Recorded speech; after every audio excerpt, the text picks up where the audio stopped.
Mga sis, Tiangge tayo. Ayan, parang nakikita nyo, no? Parang sa Pilipinas na sa Tiangge. Di ba ganyan sa Tiangge? So, dito sa Amerika, ano yan, Tiangge. So, Cranberry Festival siya. Ginaganap siya every year. So, I think Friday, Saturday, and Sunday. So, napunta kami nung Sabado. So, ganito pala yun. Ang i-expect ko is maraming cranberry.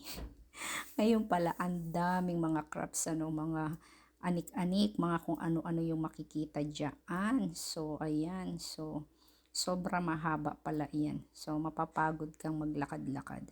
So, first time namin nakapunta dito sa Cranberry Fest na to. So, okay naman siya. Maraming mga makikita. So, kailangan lang ay marami kang baon na pera. Kasi nga, sa dami ng nakikita mo is parang, gusto ko yan, tayo ng mga Pilipino, di ba ganyan.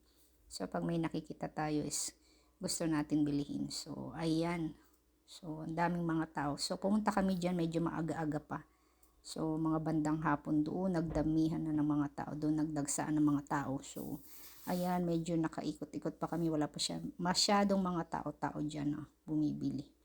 Ayan pa lang siya. So, para siyang din, no? Parang yung pinuntahan namin sa State Fair din, no? Kaso ito, mga nagtitinda. Parang Tiangge sa Pilipinas kung tawagin. So, may mga kanya-kanya silang booth, no? Ay, mga anakis ko at mga kaibigan nila, enjoy na enjoy.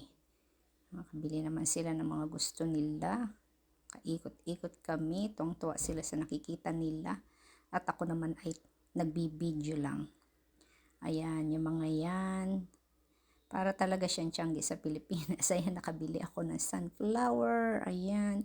Gusto kong bilhin yung dyan. Kaso napakalaki at napakahirap bitbitin, no, lalo na't maglalakad ka. Wala kang daladalang sasakyan kasi dyan sa loob bawal.